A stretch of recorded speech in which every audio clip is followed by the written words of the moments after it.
परेशान हैं क्या आप सब? शायद होंगे। हो भी क्यों ना, एग्जाम्स का सीजन जो आ गया है और शायद स्ट्रेस्ड भी। पर क्या स्ट्रेस्ड और परेशान होने से अच्छे रिजल्ट आएंगे? नहीं ना। पिछले वीडियो में हमने देखा था एग्जाम्स होते क्या है, क्यों होते हैं ये एग्जाम्स, एक स्टूडेंट के लाइफ में एग्जाम का रोल क्या है, और एग्जाम के नाम सुनते ही हम इतने स्ट्रेस्ड आउट क्यों हो जाते हैं। अगर आपने इससे पहले वाली वीडियो नहीं देखी है, उसका लिंक जो है डिस्क्रिप्शन बॉक्स में है, काइंडली जाके देख लीजिएगा। और इस वीडियो में हम बात करने वाले हैं एग्जाम रिलेटेड स्ट्रेस को दूर भगाने के कुछ आसान तरीके। एंड तक वीडियो देखिएगा जरूर।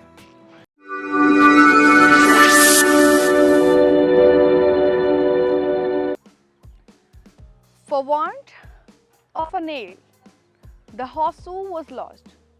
For want of the horseshoe, the horse was lost. For want of the horse, the rider was lost. For want of the rider, the masses was lost. For want of the masses, the battle was lost. And for want of the battle, the kingdom was lost. And all for the want of a horseshoe nail. ये famous proverb हमें stress से निपटने का बेहतरीन उपाय बताता है। Exam related stress से बचने का सबसे पहला उपाय है हमें छोटी छोटी चीज़ों पे ध्यान रखना ज़रूरी है। जब भी हम किसी पेपर और सब्जेक्ट का ये भारी भरकम बुक्स पकड़ते हैं, हम ये सोचने लगते हैं कि क्या ये सिलेबस हम टाइम पे कंप्लीट कर पाएंगे, कर भी पाएंगे या नहीं, और यही सब सोच के हम स्ट्रेस्ड आउट हो जाते हैं। बच्चों को ज़रूरत है छोटी छोटी टॉपिक्स और छोटे छोटे चैप्टर्स से स्टार्ट करने का और धीरे धीरे आगे बढ़ने का। So take care of small things and bigger things will take care of themselves. अपने सिलेबस को पार्ट्स में डिवाइड करके सही तरीके से प्लानिंग करिए, because an hour of planning can save your 10 hours of doing। बिना प्लानिंग और अच्छी स्ट्रेटेजी के आप कभी भी अपने गोल को अचीव नहीं कर सकते हैं। इसीलिए अपने टीचर्स के हेल्प से अपने सिलेबस का प्रॉपर प्लानिंग बनाइए, क्योंकि अच्छी प्लानिंग ही आपको अच्छे रिजल्ट्स लाने में मदद कर सकते हैं।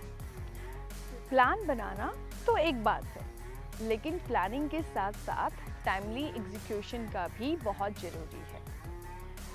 एक टाइमलाइन बनाइए और अपने ही टारगेट्स को एक के बाद एक अचीव करिए। इससे क्या होगा, आप कॉन्फिडेंस होंगे और आपका स्ट्रेस रिलीज। और हाँ, एक बात याद रखिएगा ज़रूर, टारगेट्स आपके अपने होने चाहिए, ना कि दूसरों के। इसीलिए रियलिस्टिक टारगेट्स बनाइए जो कि आप अचीव कर पाए। नेक्स्ट उपाय है एंटरटेनमेंट, एंटरटेनमेंट एंड एंटरटेनमेंट। चाहे आप कितने भी पढ़ रहे हो या फिर आपके कितने भी पढ़ाई बाकी हो, लगातार आप नहीं पढ़ सकते हैं। हमारे ब्रेन को भी ब्रेक की ज़रूरत है, और सबसे अच्छा ब्रेक वो होता है जो हमें एंटरटेन करे। दिन में कम से कम 1 आवर का ब्रेक तो बनता ही है ना। अब एंटरटेन होने के बहुत सारे तरीके हैं, जैसे कि आपका फेवरेट कार्टून शो और टीवी शोज देखना, listening to your favourite songs and dancing, singing and many more. ये सब आपके माइंड को रिफ्रेश करेगा और आपको स्ट्रेस से बहुत दूर रखेगा। अब एग्ज़ाम्स के मतलब ये तो नहीं ना कि हम दिन भर सारा काम काज छोड़ के किताब लेके बैठे रहें। जैसे ही हम ये सब सोचते हैं, हम अपने आप अनजाने में ही स्ट्रेस्ड आउट हो जाते हैं। और ऐसे नाजुक वक्त में हमें अपने हॉबीज़ के साथ नहीं छोड़ना चाहिए। हमारे हॉबीज़ हमें काफ़ी हद तक स्ट्रेस रिलीज़ करने में मदद करते हैं। हम अक्सर ये कहते हैं अ friend in need is a friend Indeed. और एग्ज़ाम्स के वक्त तो फ्रेंड्स को बिल्कुल ही नहीं भूलनी चाहिए। भले ही कुछ लोग ये बात को ना समझें, पर जो पढ़ाई ग्रुप स्टडीज़ में होती है वो अकेले में नहीं हो पाती है। पर हाँ, ग्रुप स्टडीज़ के बहाने अगर आप कहीं बाहर घूमने चल जाते हैं या फिर कुछ गलत काम कर रहे होते हैं, तो फिर आपको लाइफ टाइम की स्ट्रेस मिलने वाली है। तो be ready for that also. और हाँ, ग्रुप स्टडीज़ एग्ज़ाम से पहले होना चाहिए, ना कि एग्ज़ाम हॉल के अंदर। इसीलिए ग्रुप स्टडीज़ के साथ साथ सेल्फ स्टडीज़ का भी ध्यान रखना ना भूलें। इन सब के साथ साथ कुछ फिज़िकल एक्टिविटीज़ के लिए भी वक्त निकालना बहुत ज़रूरी है to stay away from these exam stress.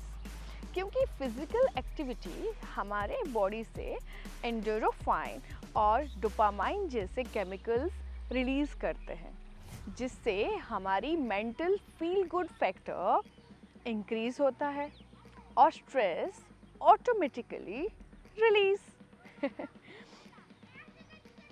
In today's world of social media, देखते ही देखते कोई भी खबर वायरल हो जाती है, भले ही वो सच हो या फिर झूठ, नो मैटर।